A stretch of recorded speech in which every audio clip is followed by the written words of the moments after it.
Spider Murphy is one of the most significant characters in Cyberpunk 2020 lore, but she only makes a brief appearance in Cyberpunk 2077 during a Johnny Silverhand memory sequence. Not much is mentioned about Spider's life before and after the attack on Arasaka Tower, but we can build a pretty complete picture of the famous netrunner by digging into the tabletop books. And that's what we're going to do today. In this video, we're doing a deep dive on Spider Murphy to discover what happened to her. What's up, everyone? Big Dan here. I make videos about RPGs and action games. So if you enjoy this video, be sure to smash that like button and subscribe to Big Dan Gaming. Without further ado, let's dive right in. Arabella, aka Spider Murphy, was a premier netrunner and wanted criminal in Night City during the 2020s. She famously ran with Rach Bartmoss and was involved in the attack on Arasaka Tower alongside Morgan Blackhand and Johnny Silverhand. Even as a child, Spider had a knack for edge running, starting out with her first cyber deck at the age of 9.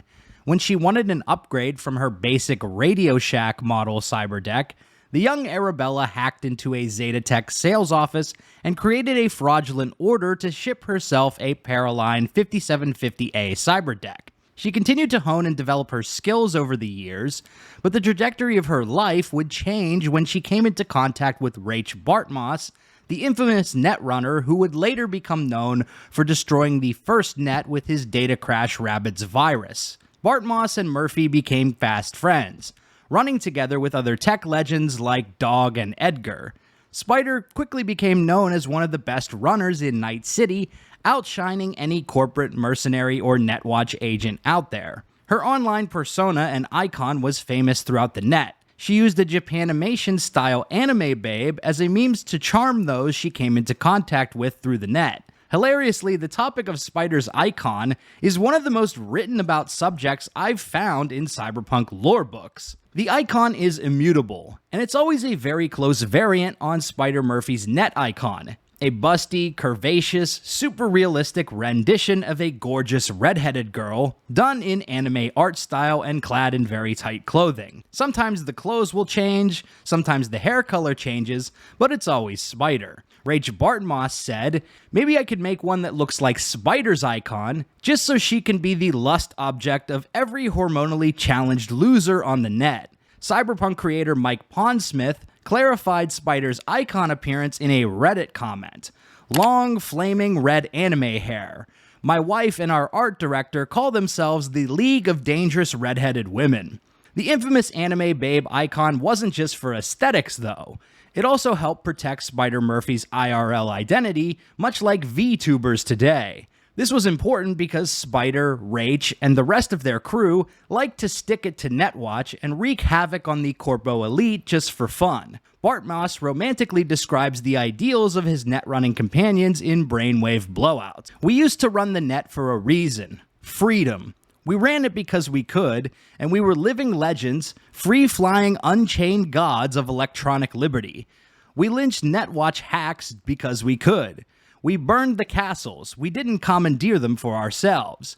We pushed the envelope for the sheer hysteria of doing what everyone else thought was impossible, and maybe they were right, and we'd lose our cortex. But we wouldn't have to live in that dank dungeon of self-preservation where you sit for eternity trying to forget that you never really tried." Netwatch, of course, didn't take too kindly to the actions of Rach and Spider, placing bounties on each of them. The current bounty on Spider Murphy, aka Robo Babe, aka Black Widow, stands at €200,000. Preferred alive, but no questions asked. Netwatch would never get the chance to catch Spider or Bartmoss. In 2020, Spider received a nonchalant message from Rach informing her that his physical body died, but that he escaped into the net. Over 50 years later, V and Johnny can discover Rach's body in a landfill outside Night City.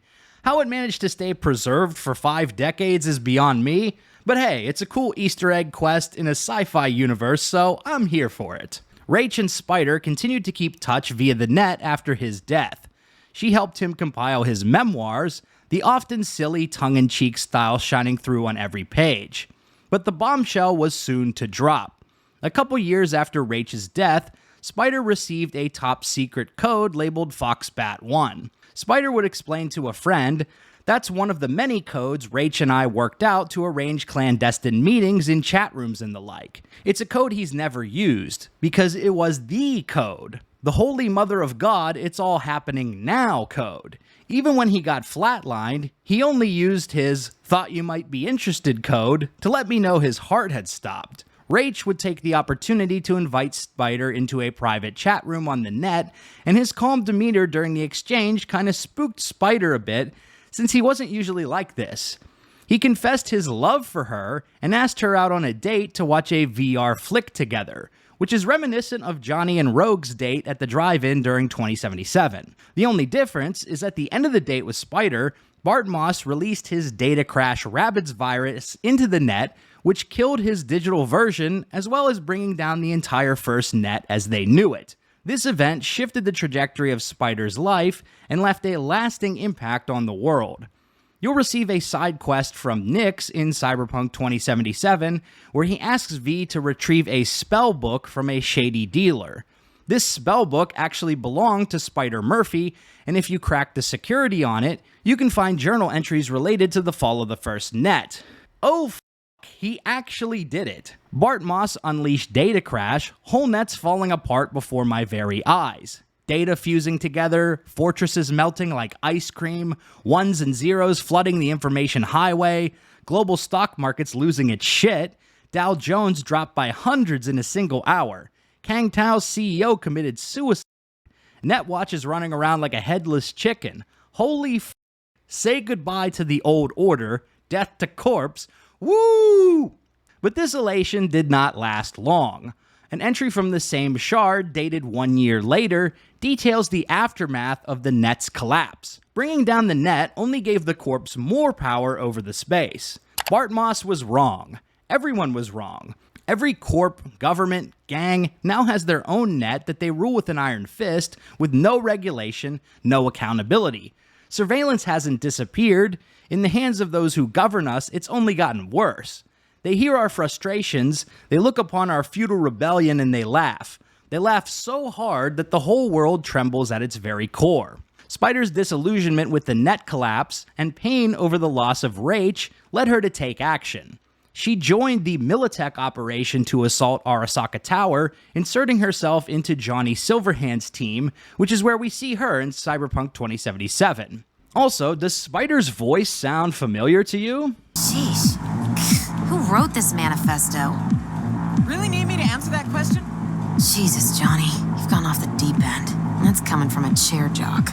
Not something to focus on, V. Let it go. Here. Got some meds for you. Omega blockers. Taken regularly, they'll keep things from progressing too quickly. In my video detailing Johnny's unreliable memories, I discussed how the events we see in Arasaka Tower are not entirely accurate. So let's talk about what happened to Spider Murphy from the perspective of the tabletop books. The Arasaka Tower incident is detailed in depth in Firestorm Shockwave. Spider was hired by Militech as part of a strike team to destroy Arasaka's new version of the Soul Killer program. Johnny Silverhand's team, aka Strike Team Alpha, consists of Johnny Silverhand, Spider, Rogue, Thompson, Shaitan, and others. Their job was to infiltrate the building, get to the Soul Killer lab on the 120th floor, rescue Alt, and use firebombs to destroy the Soul Killer system and all of its backups as well as the lab. After Strike Team Alpha lands on the roof of Arasaka Tower and infiltrates the building, Spider Murphy jacks into a local network console and makes contact with Alt Cunningham's engram. "Hello, Alt." "What? Who's there? Spider?" "Yep, my name's Luke Skywalker. I'm here to rescue you." "What?" "Sorry, Flatvid Rach made me watch one day." "Where is Rach? I thought he'd be riding point on any rescue." "Rach is dead, Alt. Arasaka found the Conapt and dropped a rock on it." "Oh my god, Spider. I'm so sorry." "Yeah, me too." Spider dumps Alt Cunningham into the memory core and wipes out all mention of the Soul Killer program with a virus. But before Strike Team Alpha can escape the tower, Atom Smasher and a group of Arasaka soldiers pin them down inside the offices. Smasher kills Johnny Silverhand with his auto shotgun and wounds Thompson before getting into a scuffle with Shaitan. Spider, Rogue, and Thompson manage to escape to the rooftops while Shaitan battles it out with Smasher. But before they do, Spider takes a data shard with a program that Alt gave her and uses it to make an engram of Johnny Silverhand. This is a very different sequence of events compared to what we see from Johnny's perspective in Cyberpunk 2077. On the rooftops of Arasaka, just as the remnants of Strike Team Alpha link up with Morgan Blackhand and prepare to escape, Adam Smasher appears and challenges Blackhand to a duel. Blackhand accepts, allowing the rest of the team, including Spider and Rogue, to escape Arasaka Tower. The next day, Rogue, Spider, Murphy, and Shaitan infiltrated the Sea Viper, a ship owned by Kei Arasaka, Saburo's eldest son and heir to the Arasaka throne. Spider uses her net-running skills to incapacitate all the guards before removing all the ammo from Kei's weapons and waking him up to invite him to a tea party. So now what? Now, you are going to share some sake with me, and then I'm going to plug you into this little box. When I do, the Soul Killer system will wipe your mind and place it in a prison Rach set up long time ago. I see, and if I choose not to, you have no choice. You have lost everything your father built. Your nation has turned its back on you. You have dishonored yourself and your family. It has all turned to ash, Kay. You must make amends. You would have me execute myself? I could force you, but I have no wish to. It is inevitable. It is the only honorable thing for you to do. Think of it as seppuku. You are samurai, are you not?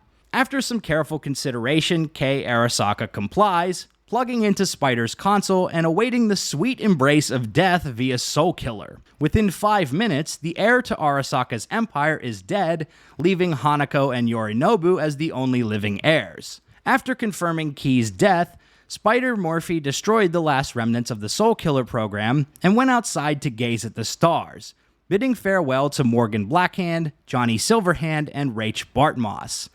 And this is the last we hear of Spider Murphy in Cyberpunk's lore books. In 2077, we can find references to her in a couple of quests and journals, as well as meet her in Johnny's memories, but beyond that, the story of this legendary netrunner remains shrouded in mystery. So there you have it. What happened to Spider Murphy in Cyberpunk? If you like this video, be sure to subscribe to Big Dan Gaming for more Cyberpunk and RPG videos. Big shout out to all the channel members for supporting my content. Until next time, this has been Big Dan. I should go.